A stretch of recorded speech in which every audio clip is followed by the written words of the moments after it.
10월 8일 아침 묵상. 오늘 주신 하나님의 말씀은 신명기 18장 15절에서 22절까지 말씀입니다. 내 하나님 여호와께서 너희 가운데 내 형제 중에서 너를 위하여 나와 같은 선지자 하나를 일으키시리니 너희는 그의 말을 들을지니라. 이것이 곧 내가 총회의 날에 호렙산에서 내 하나님 여호와께 구한 것이라. 곧 내가 말하기를 내가 다시는 내 하나님 여호와의 음성을 듣지 않게 하시고 다시는 이 큰 불을 보지 않게 하소서. 두렵건대 내가 죽을까 하나이다 하매 여호와께서 내게 이르시되 그들의 말이 옳도다. 내가 그들의 형제 중에서 너와 같은 선지자 하나를 그들을 위하여 일으키고 내 말을 그 입에 두리니 내가 그에게 명령하는 것을 그가 무리에게 다 말하리라. 누구든지 내 이름으로 전하는 내 말을 듣지 아니하는 자는 내게 벌을 받을 것이요 만일 어떤 선지자가 내가 전하라고 명령하지 아니한 말을 제 마음대로 내 이름으로 전하든지 다른 신들의 이름으로 말하면 그 선지자는 죽임을 당하리라 하셨느니라. 내가 마음속으로 이르기를 그 말이 여호와께서 이르신 말씀인지 우리가 어떻게 알리요 하리라. 만일 선지자가 있어 여호와의 이름으로 말한 일에 증언도 없고 성취함도 없으면 이는 여호와께서 말씀하신 것이 아니요 그 선지자가 제 마음대로 한 말이니 너는 그를 두려워하지 말지니라. 하나님의 말씀을 듣는 자라는 제목으로 새벽 묵상 전하도록 하겠습니다. 우리는 계속해서 가나안 땅에 들어가기 전 모압 평지에서 모세가 이스라엘 백성들을 향해 선포한 신명기 말씀을 살펴보고 있습니다.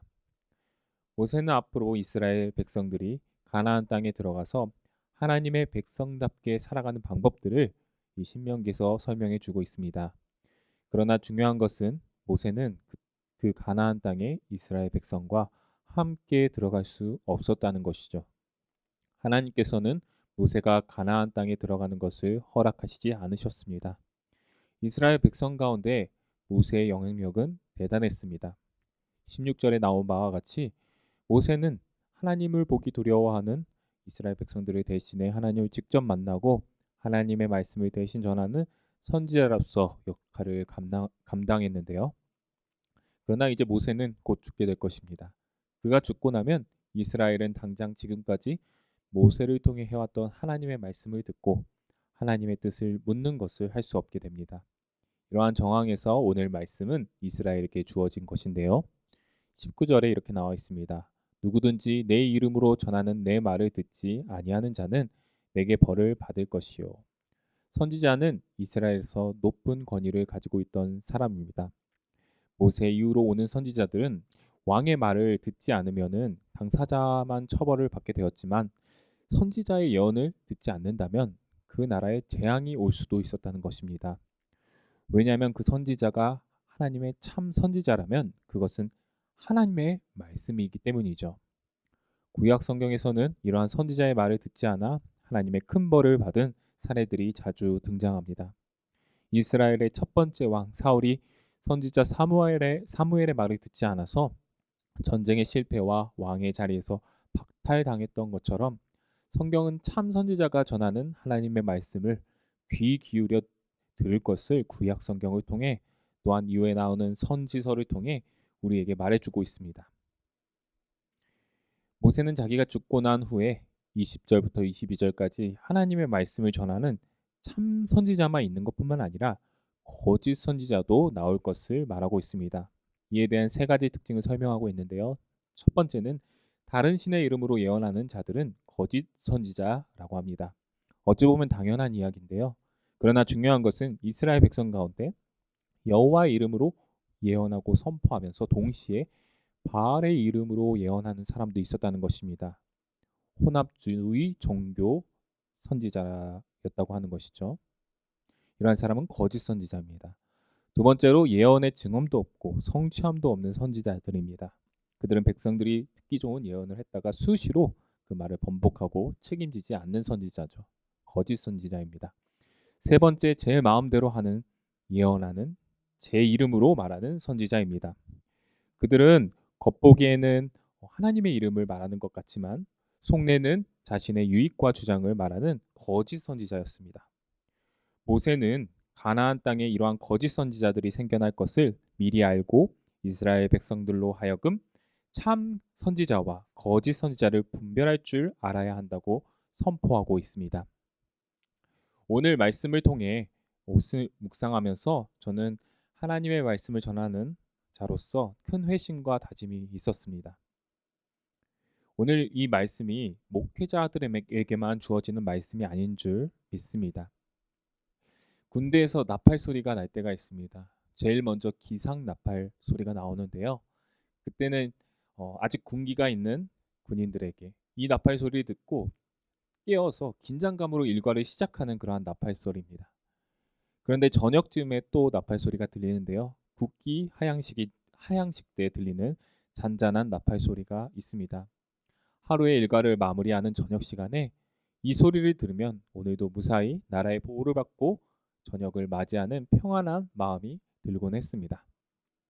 하나님의 말씀은 이 나팔 소리와 같은 것 같습니다.